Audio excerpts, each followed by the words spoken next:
back to the class, everyone. Today we're going to be talking about one of my favorite things in the whole game, and something that's actually been really fun for me when it comes to either roster building and GAC, and that is indirect synergies. What do I mean by that? There's a lot of things in the game that CG has kind of manhandled away, and a lot of times it's built on lore, sometimes it's not, where two characters go really well together. A really good example of that is Han and Chewie, but sometimes we have two characters that go really well together that have no reason to, and you wouldn't expect it. So that being said, there are about, I think, 8 teams that we have here that are lined up really stinking well to do that. So let's just go ahead and get into them. So yeah, these can be considered just really good indirect synergies or maybe even hidden synergies. So our first example here is going to be Maul and Droidika, and this can be done actually with a few different characters, but Maul has this really cool thing where he starts the battle with Frenzy. What is Frenzy? When another character, any character, doesn't have to be the same faction or just has to be on your side, when they use a special ability, he is going to gain 100% turn meter. So what you can do with this, and I'm not currently doing this as you can see with my unmodded Droidika, is if you make Droidika super fast, which is not super hard to do, if you can get him to about 250 speed, then he can go and roll beforehand. The reason why Droidika does this best, Watt actually does it a little bit better, but Watt's very expensive. But Droidika, his unique, if you go in here, look at it, he gets 50% speed. 50%, not 50 flat, 50% speed while he is not in his shield generator mode, which is the mode he starts in. So that means if you get him up to like 250, he's going to be starting well over 400 speed at the very beginning of the battle. So your Maul can go, he can use his AoE, that will trigger a lot of debuffs, which will then therefore trigger Canderous, and then all of a sudden your Maul has 5 stacks of anguish, and he's just going to unload seething rage on an opponent and just completely wipe them out before the match even really starts. So really cool synergy they have. That's about it. The only other thing that is kind of cool is if you put Jango on the Maul team, which is nice because Jango's a Mandalorian, so he'll be constantly assisting with everything. But Droidika, if you have the Zeta, which I guess is kind of good and was somewhat important in the gas mission, he will actually assist along with Jango, so you can have extra damage. I know someone was actually able to get, I think, Droidika up to something stupid high, like 100 or like 250, along with having an offense set. I don't think that's really realistic for most people, including myself, but it's an option. So Maul and Droidika to start off for our first hidden synergy. The next one is going to be Jedi, Luke, and Armor. So this one here just makes a lot of sense. Armor is able to apply 3 stacks of Beskar really to any character. She doesn't have any limitations on that. And what the 3 stacks does for Jedi Knight Luke and specifically is huge. And this does come into play in some really key counters, specifically against SLKR in both 3v3 and 5v5. If she can get all 3 stacks on Jedi Knight Luke, he gets all these bonuses. And there's one that is particularly very, very important. The 3rd stack is a 100% counter chance and can't be critically hit. This means if you put him under Jedi Knight Revan lead, which you should, he's constantly healing every single time he's hit because he's countering. And then on top of that, if SLKR can't crit him, SLKR can't really kill him. I don't know if anyone has ever seen it, but even outside of Jedi Knight Luke, if SLKR can't crit, he struggles big time. It's one of the reasons why when sometimes Lord Vader heals all the way back to 100% health, SLKR just annihilates him because he can finally crit. That being said, there are some other really cool things in here. 30% protection back, 50% defense, and 15% max health. In general, that's kind of good on any character. But the reason why Jedi Luke can use it so well is because he is already naturally immune to both stun and fear. So the big thing that this is lacking here is like a cleanse in case the character accidentally gets stunned or something like that. Doesn't need to worry about that. He just doesn't do that. So he's going to be constantly going in, countering, being super tanky, building up his damage because I believe he has like stacking crit damage, or he has some type of, oh, I guess not stacking damage himself, but he can lower the enemy's crit damage as well as higher his protection, and then just reduce max health and protection over the time of the battle. So they were great together. Again, either 3v3 or 5v5. They have some awesome options there. There is alternative strategies to that where you actually do the same with Jedi Knight Revan if you put the Beskar on him, because SKR loves to hit Jedi Knight Revan, and that can actually prolong the battle. Next up, this one is not super used nowadays. It's not probably quite as relevant as the first two, but it is kind of a neat trick that has helped a lot of people in Conquest recently, and that is the Perma Revive. These are pilot mods, pay no attention to them. Basically, what is this? Anytime the Rebel or Scarif Rebel Pathfinder is defeated, all of their allies gain speed up, and if he's defeated with a debuff or any buff, he is revived with 50% health and 20% turn meter. So what you can do, this is pretty nasty. If you put Master's Training, which is a buff, this has been proved, this works. This isn't just like, you know, something we're trying to figure out right when Hoda's about to come up. We know this works. You throw this on Scarif Rebel Pathfinder as a buff, and then what ends up happening, whenever an ally with Master's Training is defeated, Yoda gains 100% turn meter and resets all of his cooldowns. So you pretty much have an eternal Scarif Rebel Pathfinder until they can eventually work their way around him and kill Hoda. This isn't the hardest thing in the world to do because he's only coming back with a limited amount of turn meter and he's not always taunting, so it's not a guarantee, much like I guess maybe zombies is with under SLKR, but still it can be very useful. And again, if you're trying to spam as many Master's Training as you can to be able to get that dumb feat in Conquest, it's a great way to do it. But yeah, Scarif Rebel Pathfinder as well as Hoda for a third hidden synergy. Next up is going to be, I have forgotten, so we'll see together. Oh yeah, Gidme. So this one is really nasty. This one is super good. So obviously, again, I don't think CG intended these characters to work together at all. But one of the big things that Gideon does, and this is primarily used in 3s, but I've seen actually some people use it in 5s. When you're on offense, defense will not do this properly, but when you're on offense, and you can call all Imperial allies to assist, you probably don't have any Imperial allies on this team. They're dealing less damage. All units on the entire field, including allies, lose 100% turn meter.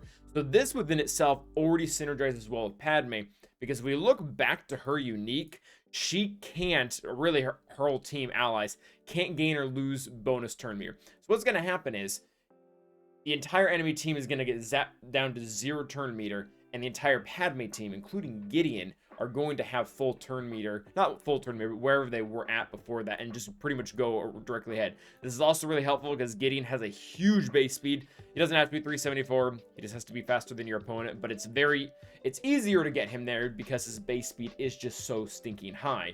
And then the other thing that he does, and this is where it really starts to get good, is he is going to give 100% protection up to support allies. You look at Padme, she's support. There are also many other Galactic Republic support characters that can be put with her. I believe Ayla, Shock, and R2 or Grandmaster Yoda are all support, so she has plenty of options. Cup, actually, shout out for Cup for this one, that can use that. And what ends up happening is, as soon as they take a turn, that protection up is all converted into courage. And if you do the math, it's 20 stacks of courage, which if a character is health modded, you one-shot them. And even if they're not health modded, after 2 characters go, you'll 2-shot them. So just a very effective method. I've seen this take out some really high-level targets in GAC 303. The only thing you have to know is you have to be careful that it'll be enough to kill him, because if the entire team survives, and like let's say you're fighting a Star Killer team that's really good, and you can't just immediately zap him because he has a high protection for some reason, this will backfire. So definitely check the opponent's health. Make sure that you can get this to work, but if you can, it's a pretty good feeling, because Padme and Gideon you wouldn't think could take out super high level targets, but if you can line everything up right and get it to work, it will. This is probably the least hidden synergy on this entire one, or at least as far as CG was concerned. But I did want to point out that Fennec and Greef have amazing synergy. Yes, they're both bounty hunters, albeit different alignments to dark side and light side.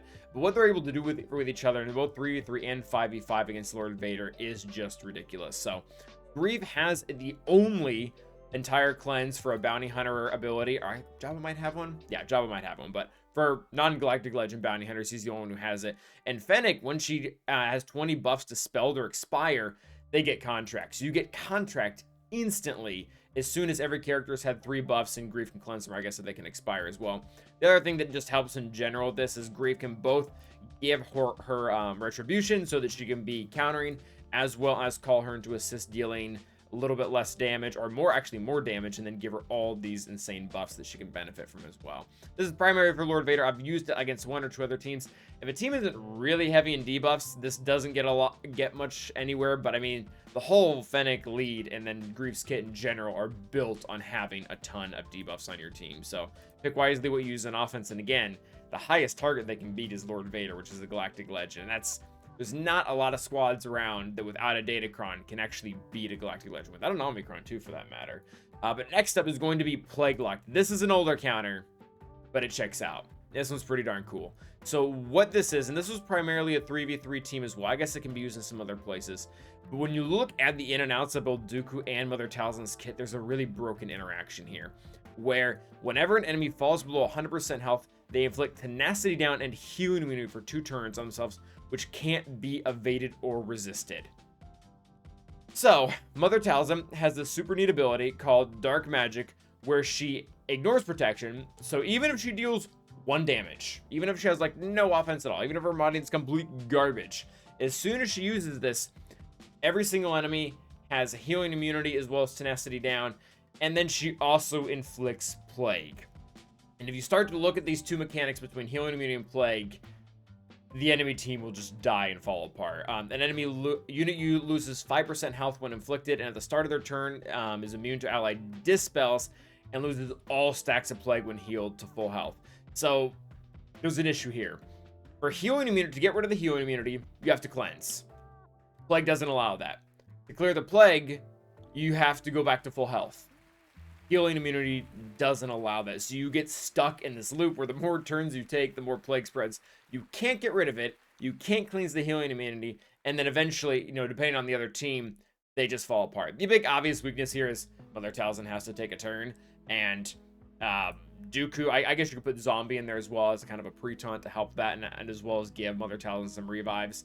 But there are a few ways to solve it. But it's just a really neat mechanic that I don't think was intentioned at all by CG that you can take advantage of it, especially for those growing rosters that you needed to bring up Dooku or maybe Mother Talzin for an event. She has a Zeta event, whereas Dooku has 2 Galactic Legends he's needed for.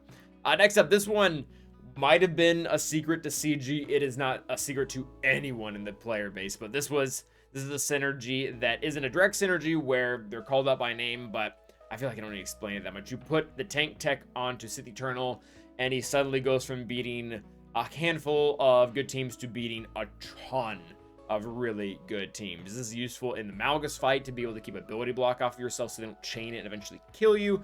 I've been there, it's happened to me, it's not fun. It's also just nice to keep him recovering his protection, because one of the things that Sith Eternal can do really well is he can build his protection over time by stealing it from the enemies. The issue is, once he goes ult, he has no way to recover that max protection that he's now boosted, unless you have Watt there. And actually, he has 2 different techs that can help recover protection. I prefer typically the shield tech. There's probably like 1 or 2 situations where the med pack is better, especially if you need health.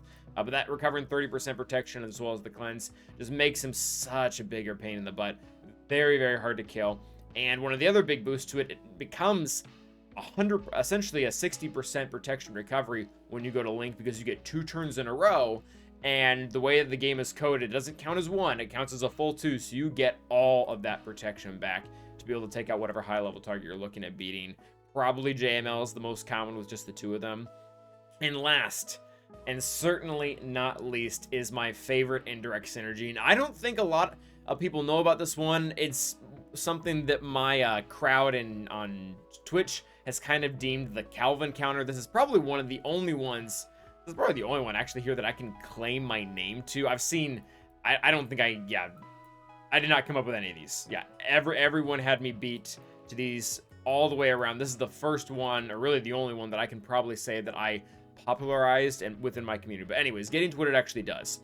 So this is primarily used in 3v3 against Rey, and the reason why it's just so great is because Mon Mothma has a special ability where she can't be targeted. That's not it. Yeah, she can't be targeted and is immune to taunt effects. So what ends up happening is, even if you're up against a really good Rey team, I have yet to find a Rey team this doesn't work against. Han, Chewie, Resistance Bros, Ben Solo, and Hoda, it doesn't matter. What's going to happen is, since she can't be targeted, she can't be whirlwinded. And because she can't be whirlwinded, she won't die. And by the time that Rey finally gets around to her ult, the ult will kill Mon Mothma. She'll go down. Because the damage will be split between her and SLKR.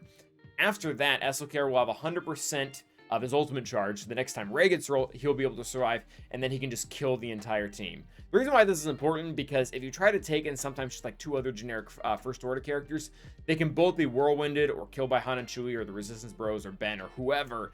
And if they go down, I don't really know of an SLKR out there that can tank a Rey ult entirely on his own. But if Mon Mothma's here, the way that Ray's ult works is it splits the damage between the amount of enemies that are currently present at that time.